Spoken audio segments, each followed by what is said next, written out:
धाकड़ खबर, बेखौफजुमा बेबाक अंदाज। धाकड़ खबर में आपका स्वागत है। मैं आपके साथ हूं अकरम रईस खान। जो जिम्मेदारी मीडिया की होती है, ये तो हम मान के चलिए आज मीडिया नहीं निभा रहा है। अगर जिम्मेदारी निभा रहा होता तो NDTV India Indian of the year award आयोजित करके चुनाव आयोग को सम्मानित नहीं कर रहा होता, उसके अधिकारियों को पुरस्कार नहीं दे रहा होता। जिस दौर में चुनाव आयोग पर सबसे ज्यादा सवाल खड़े हो रहे हैं, उस दौर में अगर media Indian of the year award आयोजित करके चुनाव आयोग को सम्मानित करे, तो आप समझ सकते हैं कि मीडिया के क्या हाल हमारे देश में हो चुका है। बहुत सारी ऐसी मुहिम है, बहुत सारे ऐसे आंदोलन हैं जो बहुत सारी जगहों पर चल रहे हैं, जो समाज हित से जुड़े हुए हैं, देश हित से जुड़े हुए हैं, लेकिन उनको आपके सामने लाने की जो जिम्मेदारी है, मैं भी नहीं निभा पाता हूँ। फील्ड में तो जाता नहीं, वहीं बैठे बैठे कुछ कहानियां आपके सामने रख देता हूं। मेरी दिक्कतें मजबूरियां भी हम लोग जानते ही हैं, बार बार उनको बताने की जरूरत नहीं है। तो वो बताने की जिम्मेदारी असल में मीडिया की आपको है, उन्हें नहीं बता रहा। हम ऐसी कोशिश करने जा रहे हैं जो हरियाणा में हो रही है। पाकिस्तान को फिर से भारत में जोड़ने की बातें हो रही हैं, फिर से अखंड भारत बनाने की बातें हो रही हैं। कहा जा रहा है कि जो लोग जाटलैंड बनाने की बात कर रहे हैं, वो फिर से एक बार भारत को विभाजित करने की सोच लेकर आ गए हैं, जैसे उन्होंने 1947 में किया था। तो जाटलैंड का क्या मुद्दा है, पाकिस्तान को फिर से यहां मिलाने की जो ये पहल है, ये कौन लोग शुरू कर रहे हैं, और जो वर्तमान राजनीति चल रही है जिसमें जिन्ना और जिन की बात की जा रही है उत्तर प्रदेश के मुख्यमंत्री आदित्यनाथ योगी के जरिए, उस दौर में इन बातों की क्या कोई वक़्त है कि भाई पाकिस्तान को इधर मिला लो और जाटलैंड कोई मुद्दा नहीं है। इन्हीं सब पर अपनी बातचीत को रखने की कोशिश करेंगे। हमारे साथ जुड़ने जा रहे हैं अखिल भारतीय आदर्श जाट महासभा के राष्ट्रीय प्रवक्ता हैं, नाम है राठी जी, दीपक राठी जी। पहले भी हमारे साथ कई बार जुड़ चुके हैं। कोरोना के दौर में उन्होंने बड़ा खुलासा किया था कि कोरोना कोई बीमारी नहीं है और किस तरीके से उसकी आड़ में पूरा एक प्रपंच रचा जा रहा है। कई बार हमारे साथ और मुद्दों पर भी वो जुड़ चुके हैं। बहुत शुक्रिया राठी जी वक्त देने के लिए। नमस्कार जी। नमस्कार जी खान साहब, नमस्कार। मेरा सवाल आपसे शुरू होता है जाटलैंड से। अगर जाटलैंड बन रहा है तो आपको क्या आपत्ति है जी? जब मुसलमानों को पाकिस्तान बना के दे दिया, जब बंगालियों को बांग्लादेश बना के दे दिया, जब सिख कह रहे हैं हमें खालिस्तान बना के दे दो, तो जाटों को अगर जाटलैंड बना के दे देंगे तो तुम्हें क्या दिक्कत हो रही जी? इससे क्या होगा? आप एक चीज बताओ, इससे क्या होगा? एक साइड तो ये लोग अखंड भारत की बात कर रहे हैं और उसके बाद ये भारत को तोड़ने की बात कर रहे हैं। जाटलैंड तो लाहौर से लेके अलीगढ़ तक जाटलैंड है ही। जहाँ पे जाट रह रहे हैं वो सारा का सारा जाटलैंड है। उसको जाटलैंड का एक नाम देने से क्या तुक है? ये तो खामखा की बातें हो रही हैं। और हम है ना चौधरी छोटूराम को मानने वाले हैं, और चौधरी छोटूराम ने कभी नहीं चाहा कि भारत पाकिस्तान भी अलग हो, और वो तो बिल्कुल नहीं चाहते थे। लेकिन अकस्मात उनकी मौत हो गई और उसकी मौत पे भी हमें संदेह है। अगर वो जिंदा होते तो शायद जिन्ना है ना पाकिस्तान नहीं बनवा पाते। और आज अगर हम भारत और पाकिस्तान को जोड़ेंगे तो इस प्रदेश में, इस पूरे के पूरे देश में पानी की भी कमी नहीं होगी, क्योंकि सिंधु जल संधि नेहरू की बेवकूफी से उस पे साइन हो गया। अब उसमें जो पानी बह रहा है वो सारा का सारा ना तो पाकिस्तान उसको यूज कर पा रहा, वो सारा का सारा है ना अरब सागर में जा रहा है। उसका फिर फायदा है अगर वो सारा पानी आ जाए तो थार मरुस्थल आधा यहाँ पे है और आधा वहां पे है। एक एक बात करते हैं। आपने कहा जाटलैंड जो है वो लाहौर से लेकर अलीगढ़ तक है, तो एक बात बताइए, अगर इतना ही जाटलैंड था तो पंजाब से क्यों अलग हो गया हरियाणा? ये भी सारा राजनीतिक पार्टियों का खेल है खान साहब, और राजनीतिक पार्टियों ने इस देश का नाश किया हुआ है और हमारे कुछ लोग उनके लिए काम करते हैं। आज एक चीज बताओ, जाटों की स्थिति क्या होगी? हरियाणा में जाटों की स्थिति क्या होगी? सबसे ज्यादा जाटों को बदनाम करने के लिए एक बीजेपी ने पूरी साजिश रची। वही अब साजिश, ये जो जाटलैंड की बात कर रहे हैं वो भी एक साजिश ही है। जब हरियाणा में आंदोलन, उसके साथ हम बहुत ज्यादा थे नहीं, हमने दूसरी मुहिम उस टाइम शुरू की थी। और अब ये जो जाटलैंड की बात कर रहे हैं उससे होगा क्या? हमने उस जाटलैंड के पैरेलल हमने ये बात शुरू की है कि भारत पाकिस्तान एक हो। लेकिन जब मैं वीजा मांगने गया, मैं वहां अपनी एक तो छोटूराम जी की नीली कोठी का मैं है ना जाना चाह रहा था, और दूसरा उनकी जहाँ पे उन्होंने एमए की लाहौर यूनिवर्सिटी में जाना चाह रहा था। लेकिन उन्होंने कंडीशन लगा दी कि भाई आप वहां से किसी से है ना वो करवा के लाओ स्पॉन्सर्ड। वो अब मैं ढूंढ रहा हूँ, क्योंकि हालात ये है कि हमारे नागरिक पाकिस्तान में नहीं जा पा रहे, नेपाल में आसानी से जा रहे हैं। ये क्या तुक है भाई? हमारा आज भी वहां पे हमारे लोगों की आज भी वहां पे भावना जो जुड़ी हुई है, उनकी हमारे यहाँ से, हमारी वहां पे। अब अगर आप ऐसे ही लड़ते रहोगे तो ये तो यही काम रहेगा, लोगों का विकास कहां से होगा? आएंगे पाकिस्तान वाले मुद्दे पे, चलेंगे आपके। अभी जाटलैंड पे बने रहते हैं। जाट लैंड हाँ 2 इलाकों को माना जाता है मेरे हिसाब से, एक पश्चिम उत्तर हाँ प्रदेश, दूसरा हाँ हाँ हरियाणा। हरियाणा में हाँ। जाटों की कोई वक़्त बची नहीं, कांग्रेस के साथ लग के खत्म हो लिए। वहां का जो हम्म, जाट है जैन चौधरी, वो बीजेपी के साथ लगा घूम रहा। तो फिर क्यों जाट हाँ। लैंड की बात की जा रही है, जब जाट नेता ही जाट लैंड नहीं बात कर रहे? ऐसा ऐसा है, अभी जो हरियाणा में है भूपेंद्र सिंह हुड्डा तो पिछले 10 साल से बीजेपी के लिए काम कर रहा था। मैं कभी, मेरा रोहतक का ही भूपेंद्र हुड्डा है और मेरा मकान और उनका मकान थोड़ा सा दूर है।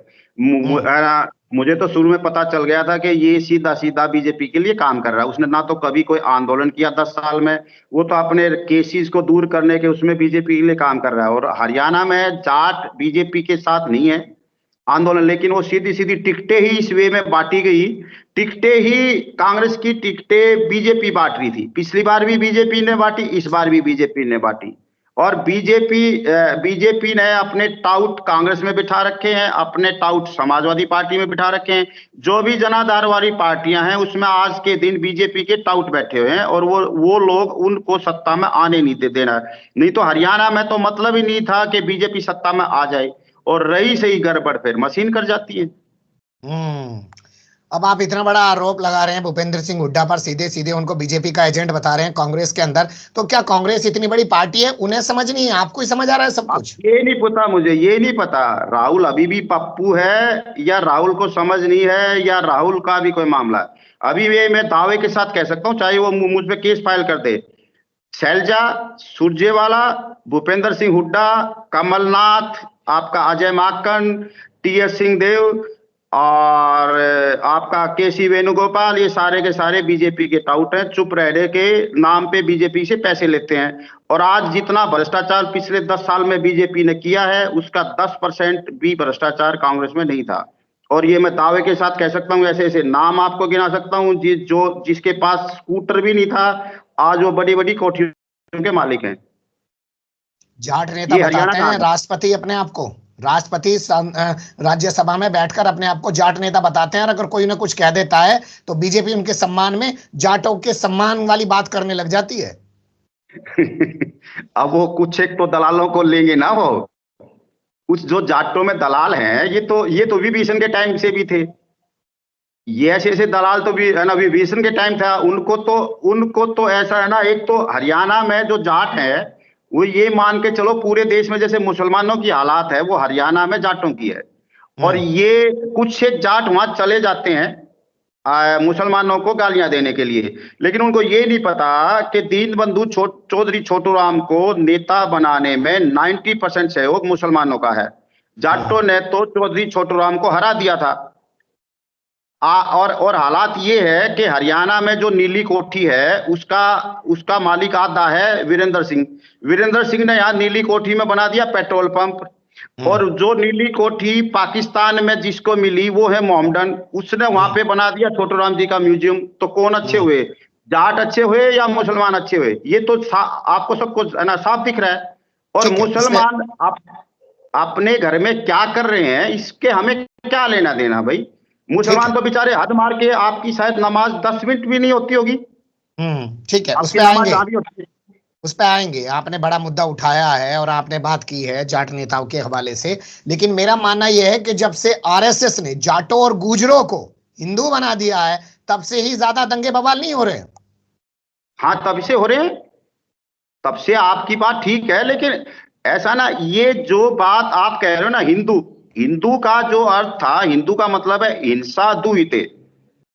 हिंदू वो है जो हिंसा से दूर रहता हो। अगर हम्म। अगर कोई जाट या गुर्जर हिंसा कर रहा है तो वो हिंदू नहीं है। 800 साल इस देश में मुसलमानों ने राज किया लगभग बाबर आने से। बाबर वो व्यक्ति था जो हमारी सर्वखाप पंचायत के प्रधान को ₹1 पेंशन और पगड़ी बांधने के लिए खुद सोरम गया था। और आज हमारे खाप नेता है ना, इनके मुख्यमंत्रियों के है ना हाजिरी भरते हैं। हम्म। और उनको बुलाने वाला कौन था? जिन मुसलमानों को ये इतना ज्यादा विरोध करते हैं, मुसलमानों से अच्छा मैं आज के दिन कोई धर्म नहीं मानता। और हम्म। जहां जहां मुस्लिम जो देश हैं, जो असली मुस्लिम देश हैं, वहां पे आतंकवाद नहीं है। ये चंद देशों में क्यों आतंकवाद है भाई? हम हम्म। सबसे बड़ा शायद मुस्लिम कंट्री इंडोनेशिया है, वहां तो नहीं है आतंकवाद। हम्म। वहां तो नहीं है बात तो आतंकवाद। चलिए, बात तो आप ये महत्वपूर्ण यही कह रहे हैं देखो आप, क्यों है? लेकिन आपकी इन बातों से आप कहना क्या चाहते हैं? क्या आप जाट मुस्लिम गठजोड़ बनाना चाहते हैं, जैसे और बिल्कुल। दलित मुस्लिम गठजोड़ बनाने में लगे हुए हैं, यादव मुस्लिम गठजोड़ बनाने में लगे हुए हैं? क्या संदेश देना चाहते हैं इन चीजों से? मैं ये चाहता हूं कि हम पूरा अखंड भारत बनाएं, जो ये लोग सो कॉल्ड संघ दे रहे हैं। संघ एक तो कह रहा है कि अखंड भारत बनाएंगे। अगर हम्म। अखंड भारत बनाएंगे तो उसमें पाकिस्तान के बगैर अखंड भारत कैसे कैसे बन जाएगा भाई? हम्म। ये लोगों को, मूर्ख लोगों के आंखों में जो है, मैं चाह रहा हूं कि पहले इनका जो संघ का जो एजेंडा है वो एक्सपोज करके और भारत पाकिस्तान को दोबारा यूनाइट किया जाए। और मैं ये चाह रहा हूं कि जो हमारे पूर्वजों ने गलती की उसको हम युवा उसको है ना गलती सुधार के, और एक इस देश को, इस अखंड भारत को हम है ना वर्ल्ड वर्ल्ड पावर बनाए। हमारे अरे पास वो रिसोर्सेज हैं, दुनिया में कहीं नहीं है। ये तो ठीक है, ये तो दिक्कत। रिसोर्सिस पे जाएंगे, रिसोर्सिस पे जाएंगे। सब लोग जानते हैं 14% हैं भारत के अंदर मुसलमान, उन्हें तो झेलना नहीं जा रहा। तो हम कह रहे हैं कि जी पाकिस्तान के मुसलमान भी निंगे ही मिला दो, आरएसएस का तो ऐसा जीना दुभर हो जाएगा। क्या चाह रहे हैं? ऐसा है आरएसएस के लोग अपने बच्चों की शादियां मुस्लिम है ना लड़कियों से करते हैं और हमारा जूत बजवाते हैं वो। अब ये आप ये देखो, शाहनवाज हुसैन की बीवी मुस्लिम है। उसके बाद मुस्लिम? शाहनवाज हुसैन की बीवी उसके बाद मुस्लिम? क्या बता हाँ रहे हैं? ना, गलत उसकी बता रहे हैं। सॉरी, शहनवाज है ना की हिंदू है। हम्म। अख्तर वो जो है नकवी, उनकी बीवी हिंदू है। हम्म। हमारे धर्मेंद्र की है ना बीवी है ना उसने सेकंड शादी की, उसको आप है ना क्या क्या कहोगे? ये कुछ बातें पर्सनल है, इनको पर्सनल रहने दो। इन बातों पे क्यों खाम का समाज में बकवास की बातें हो रही हैं? आप अपने घर में कुछ करो, मैं ठीक है, अपने घर में कुछ करूं, इस पर आते हैं, फिर सरकार आपके ही एजेंडा आते हैं। क्यों लगाती है? आपका अखिल भारत आदर्श जाट महासभा जो है वो कर क्या रहा है? क्योंकि मैं सवाल ये इसलिए उठा रहा हूं क्योंकि यशपाल मलिक तो एक्टिव हैं, आप लोग तो कहीं दिखाई नहीं देते खबरों में। अभी हमारी मीटिंग हो रही है 25 दिसंबर को गाजियाबाद में। बहुत से हम्म। जाट संगठन हमने जो बुलाए हैं, जो देशभक्त जाट संगठन है, जो समाज में एक भाईचारा बनाने वाले हैं। हम्म। यशपाल मलिक जैसे लोग भाईचारा नहीं बना रहे। यशपाल मलिक पे खुद देशद्रोह का विरोध है ना, देशद्रोह का मुकदमा है ना दर्ज हुआ था। वो उस टाइम हमें ने बोला था कि इसने खुद दर्ज करवाया अपने अपने आप को शहादत दिखाने के लिए। आज वो देशद्रोह का मुकदमा कहाँ है भाई इसका?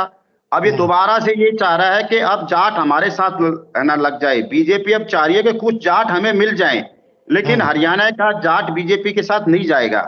और इसी इसी मुहिम में हम 25 दिसंबर को गाजियाबाद के एक बैंक्वेट हॉल है, उसका नाम याद नहीं है मुझे, हम्म। उसमें है ना वीरपाल जी और कुछ जाट संगठन मिलके इसी बात पे हम मीटिंग करेंगे कि हरियाणा जाटों को थोड़ा सा दिमाग दिया जाए। अभी बहुत से जाट है ना नए नए हिंदू बने हैं, और वो हिंदू तो मैं उनको नहीं कहूंगा, लेकिन हम्म। उनका सिर्फ टारगेट है कि मुस्लिम पे अटैक करना, और कोई ठीक है। बात नहीं। और मुस्लिम मेरे बहुत अच्छे दोस्त हैं। जी और जी, शायद शायद ये वीरपाल जो हैं आरएलडी के जिलाध्यक्ष हैं बागपत के, वही वाले? ना, इनका राष्ट्रीय जाट एकता मंच था, और उसको एक इकट्ठा करने के लिए इन्होंने नया संगठन बनाना चाह रहे हैं। और अच्छा। वहां हमारी डिस्कशन होगा और उस पर बात होगी, वो आपको मैं जानकारी दूंगा 25 तो दिसंबर हरियाणा को, के महाराजा जाट, सूरजमल की जयंती को। तो और आप ये हरियाणा के देखो जाट, ये। हाँ जी। हरियाणा के जाट जो हैं वो यूपी हाँ, में आके यूपी के जाटों को बताएंगे कि तुम सही जाट बनो। नहीं, हम सभी को बुला रहे हैं। हम सारे जाटों को बुला रहे हैं। राजस्थान के भी जाट आएंगे, पंजाब के भी जाट आएंगे, मुस्लिम जाट भी आएंगे, क्रिश्चियन जाट भी आएंगे, सभी आएंगे। ऐसा नहीं है कि किसी को बारे। जाट तो जाट ये हो, चाहे वहां का हो, यूपी और हरियाणा में बांटना क्या जाटों को? अब हम्म। मुस्लिम है, मुस्लिम तो पूरी दुनिया के एक हैं। हम्म। अगर मैं ये बताऊं कि मुस्लिमों को पूरी दुनिया में इसलिए बदनाम किया जा रहा है कि आपके है ना कुरान में ब्याज लेना और देना हराम है, ये हम्म। बात शायद बहुत से है ना मुस्लिम लोगों को भी ना पता हो, क्योंकि हम्म। ब्याज पे ही तो ये पैसा चल रहा है ना दुनिया का जितना भी है। और हम्म। इसीलिए मुस्लिमों को बदनाम किया जा रहा है। और कोई हम्म। मुस्लिम वही तो मुस्लिम खाते हैं, वही वही हम खाते हैं, वही उनका पेट है, वही खून बनता है खाने का।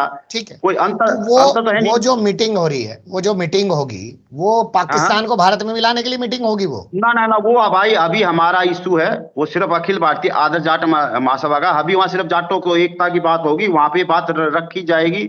वो मंजूर होगी नहीं होगी, नहीं तो हम ना अकेले उस पर काम करेंगे। वो अभी है कि सिर्फ जाटों को एक कहना किया जाए, क्योंकि जाट राजनीतिक, आर्थिक और सामाजिक रूप से जाटों को अलग अलग थलग ठीक कर है, दिया ठीक है। है। जाटों को एक कर रहे हैं या राजा सूरजमल पर कब्जा करना है, जिन पर गुर्जर भी दावा करते हैं? ना ना ना ना ना, गुज्जर राजा सूरजमल पे दावा करते हैं। राजा मीर भोज पे जैसे दावा करते हैं वैसे यहाँ पे भी दावा उठा देते हैं वो लोग। ना ना, महाराजा सूरजमल तो क्लियर कट जाट है, उस पे कैसे कोई दावा कर लेगा। और अच्छा। इस देश में जितने सो अब मेरी उस पे बात ध्यान आ गई, जयदीप हम्म। धनखड़ पे। उनसे जरा आप पूछना कभी मिले या कहीं और बात हो कि हरियाणा के किसी जाट ने वो हरियाणा का पूरे भारत के किसी जाट नेता पे, हमारे पूर्वजों पे है ना, छुट्टी तक नहीं होती। महाराजा सूरजमल की राजस्थान में छुट्टी नहीं होती, हम्म। धन्ना जाट की कहीं छुट्टी नहीं होती, हम्म। तो छोटराम की अब कहीं छुट्टी नहीं होती, राजा नार सिंह की कहीं नहीं छुट्टी होती। तो क्या अब आप चाहते हैं कि इनके नाम से छुट्टियां हो, जाटों का तो इतिहास ना, नए सिरे से मैं तो पढ़ा जाए, क्या चाह रहे हैं? मैं मैं बिल्कुल नहीं चाहता। मैं तो चाह रहा हूँ जो छुट्टियां हो रही है वो भी रद्द की जाए, संडे की भी छुट्टी ना हो। लेकिन जब हम्म। बाकी नेताओं पे छुट्टी हो रही तो जाटों पे क्यों नहीं हो रही? हम्म। जाट हमारे पूर्वज है, उन पे क्यों नहीं हो रही?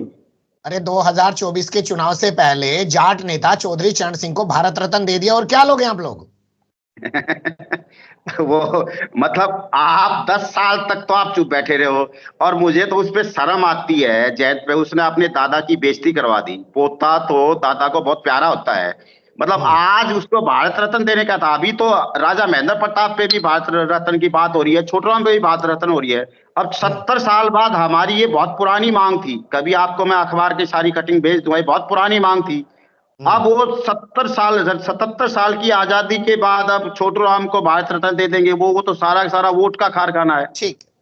बहुत सारी चीजें आप ना होच पोच कर दे रहे हो, आपसे क्लियर कर लेता हूं एक बार फिर। एक तो आप चाहते हो पाकिस्तान को भारत में जोड़ दिया जाए, दूसरा आप हाँ। जाटों का स्वाभिमान जगाना चाहते हो, 2 नंबर बात। तीसरा आप हम्म। बात करना चाहते हो कि मुसलमानों के साथ जो हो रहा है वो ना हो।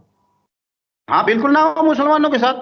आप मुझे एक चीज बताओ, अच्छे बुरे आदमी जाटों में भी हैं, गुजरों में भी हैं, राजपूतों में भी हैं।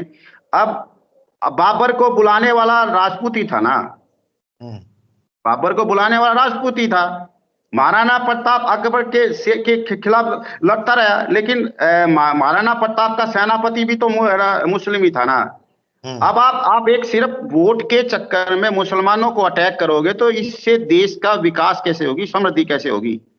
इस देश की आजादी की लड़ाई में मैं आपको एक चीज बताता हूँ। हरियाणा में जब 1857 का विद्रोह हुआ,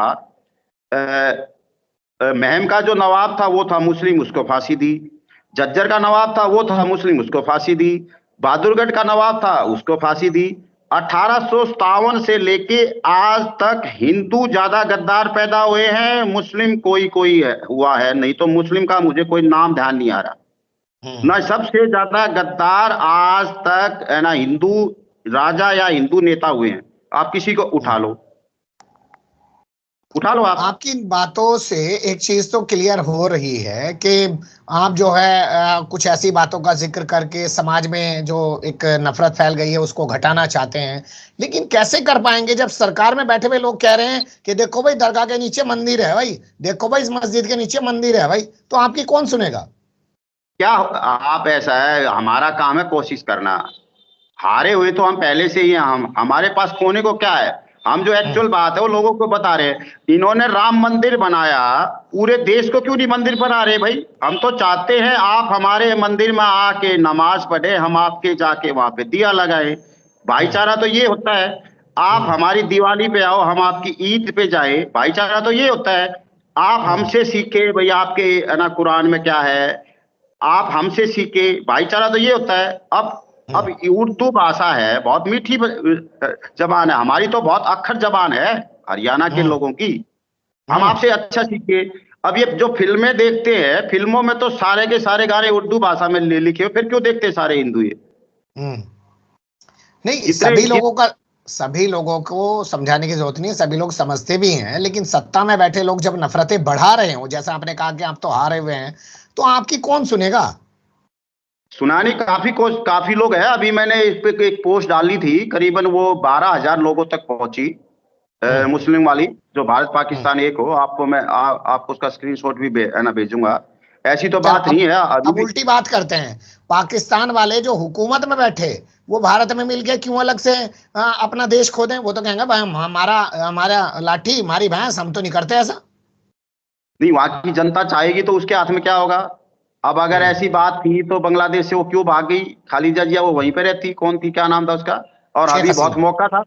हाँ, अभी बहुत मौका था भारत के लोगों के लिए वहां पे उनको साथ में मिलाने का। वैसे तो ये कहते रहते हैं कि बांग्लादेशी आ गए, बांग्लादेशी आ गए, उनको ले आओ, या क्या दिक्कत? वो हमारे भाई तो हैं। हम्म। बांग्लादेश भी तो हमारा भाई है और पाकिस्तान भी हमारा भाई है। हम साथ ही न रहे हैं, साथ ने हमने हर काम किए हैं। अरे अगर उनको यहाँ ले आएंगे तो फिर बांग्लादेश को गाली कैसे देंगे कि वहां हिंदुओं पे अत्याचार हो रहा है, जब तो हिंदू वहां छोड़ेंगे ही यही नहीं तो। तो बात हो रही है ना, यही तो बात हो रही है ना, सीधी सीधी बात तो यही है। अब वहां पे समाजवादी पार्टी वाले चाहेंगे कि सारी मुस्लिम वोट हमें मिले, और ये बीजेपी वाले चाहेंगे कि हमें हिंदू वोट में मिले। बात तो हम्म। हमने देखना है ना कि उत्तर प्रदेश का विकास कैसे हो, हरियाणा का विकास कैसे हो, यहाँ के लोगों को रोजगार कैसे मिले। आज ये जिस बात पे नेता हैं, आज आज हुड्डा को क्या मिला? अरे वो भीतर जेल में चला जाता तो वो है ना बाहर आता, नेता बन के निकलता। हम्म। उसने जो लोग उसके साथ पिछले 10 साल से संघर्ष कर रहे थे उनका सबका भट्ठा बैठा दिया उसने हम्म। हरियाणा में। अब वो बेचारे जाटों को ये नहीं पता चल रहा कि अब कैसे शुरुआत हो, अब नए सिरे से शुरुआत करनी पड़ेगी पूरी की पूरी। चलिए, बहुत सारी चीजें हैं, आपके बहुत सारे विचार हैं, और आप अपने तरीके से कोशिशों में लगे। मगर आपने जो एक लाइन कही है कि ठीक है हम तो हारे हुए ही हैं, लेकिन अपनी बात पहुंचाने में हम कमी क्यों रखें। बड़े मीडिया का साथ ना हो और सरकार बड़े ही कुचलने पर तुली हुई हो, ऐसे सोच को, ऐसे विचारधारा को और ऐसे लोगों को। बहुत शुक्रिया। आपके साथ फिर किसी और मुद्दे पर जुड़ने की कोशिश करेंगे। ठीक है, धन्यवाद। Thank you.